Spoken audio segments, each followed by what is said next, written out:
Hi, this is Dr. Fox. Let's talk about the common carotid artery and its branches. In this video, we'll discuss the pathway of the common carotid and its two terminal branches, the internal and external carotid artery. We'll also talk about the pathways of those internal and external carotid arteries, their major branches, and which regions those branches serve. Finally, we'll diagram the blood supply to the brain, highlighting the arteries which serve the cerebral arterial circle, or the circle of Willis, as well as the cerebellum. So let's start with the common carotid artery. The common carotid artery is a major vessel of the neck. It is found within the carotid sheath that gets its name from this artery, and it is going to ascend the neck within this carotid sheath very closely against the internal jugular vein, or the IJV, and nestled up against cranial nerve number 10, which is the vagus nerve. The common carotid artery, as it ascends the neck, is going to bifurcate anteriorly into the external carotid and posteriorly into the internal carotid artery. That internal carotid artery will have no branches in the neck or the face. It is going to enter into the cranial cavity where it serves the brain and various meninges with blood. And it's going to exit the cranial cavity through branches in the anterior portion of the skull, through a region known as the orbit, where it will supply the orbital contents with blood, so the eyes with blood. And there will be branches of this that go out to serve the forehead with blood as well. The external carotid artery is much more diverse in terms of what it serves. It has a branch that serves the neck, specifically the thyroid gland and superior larynx with blood. It also has branches which are going to supply the face and deep face, as well as the scalp with blood, as we'll see. So let's take a look at the common carotid arteries. Recall that the right side, the right common carotid artery, originates from the brachiocephalic trunk, whereas the left is a direct branch of the arch of the aorta.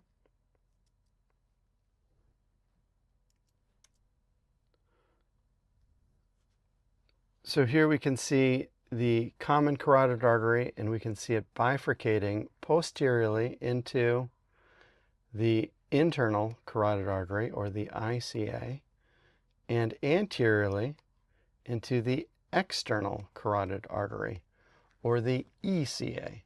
So the ICA is going to serve the contents of the cranial cavity as well as the orbit and forehead with blood, whereas the external carotid artery supplies the neck, the face, and the remainder of the head with blood.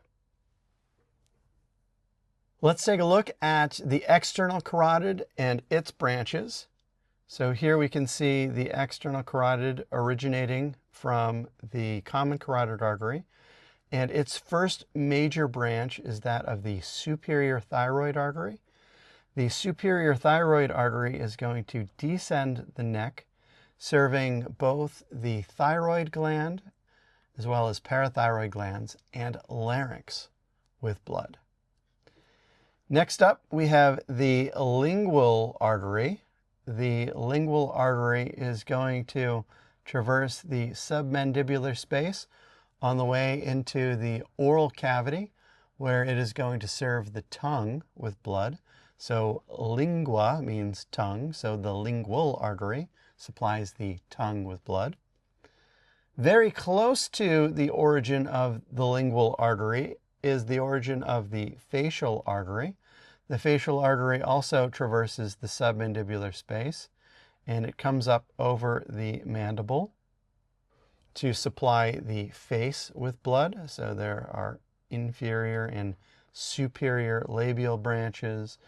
There's a lateral nasal branch, an angular branch, all supplying the superficial face with blood.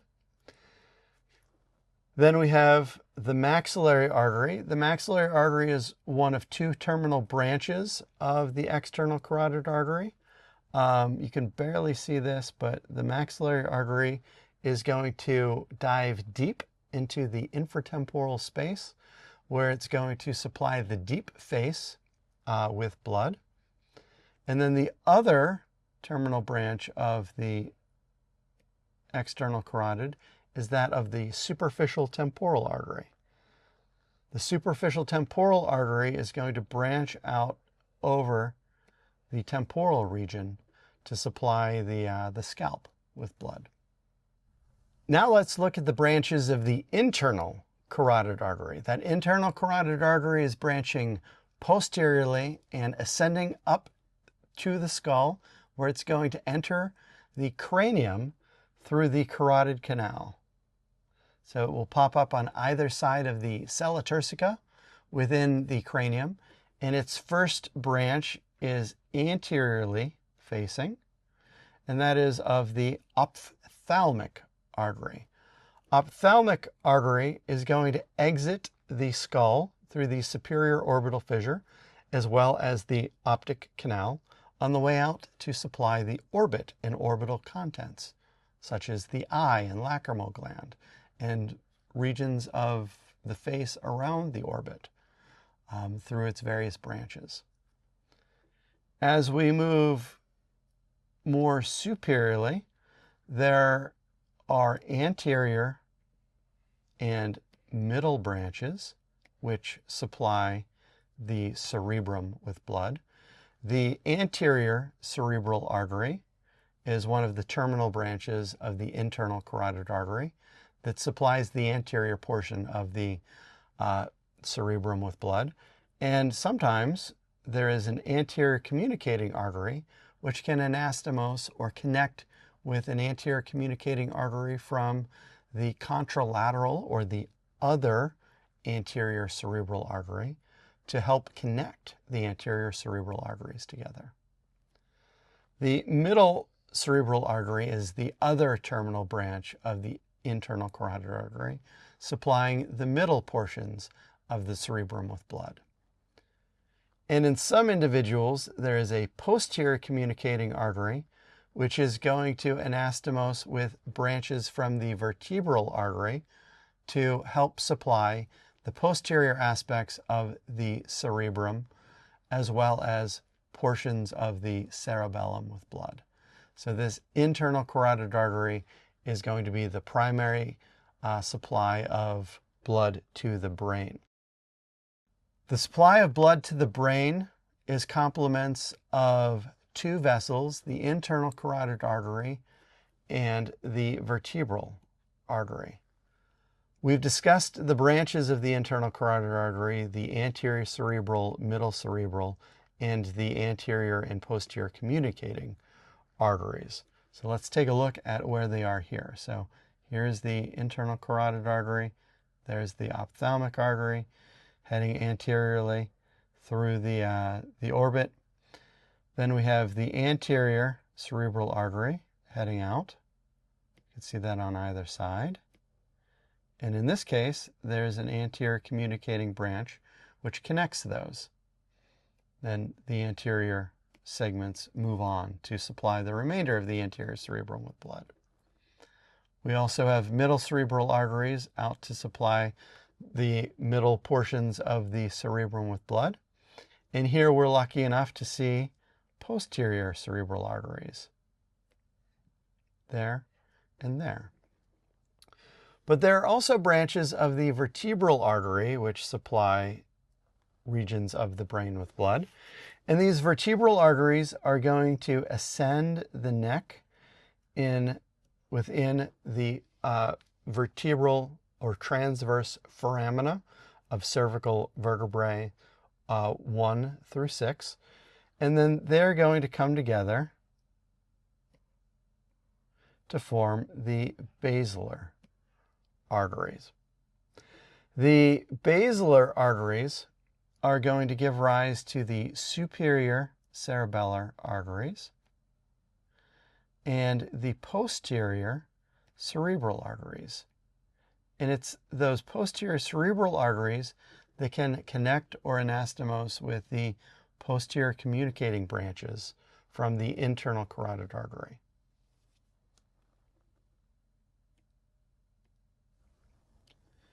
So looking at this, if the anterior communicating branches are present and the posterior communicating branches are present, we have a complete cerebral arterial circle, also known as the circle of Willis. What this is collateral blood flow from both internal carotid arteries as well as both vertebral arteries, such that if there is any occlusion anywhere, we have an ample supply of blood from other branches to make up for that occlusion. Now, a complete cerebral arterial circle is pretty rare. So usually only about 1 in 5 or 20% of individuals are walking around with a complete arterial circle of Willis. So we've discussed the pathway of the common carotid artery and its two terminal branches, the internal and external carotid arteries. We've also described the pathways of the internal and external carotid arteries, their major branches and the regions they serve.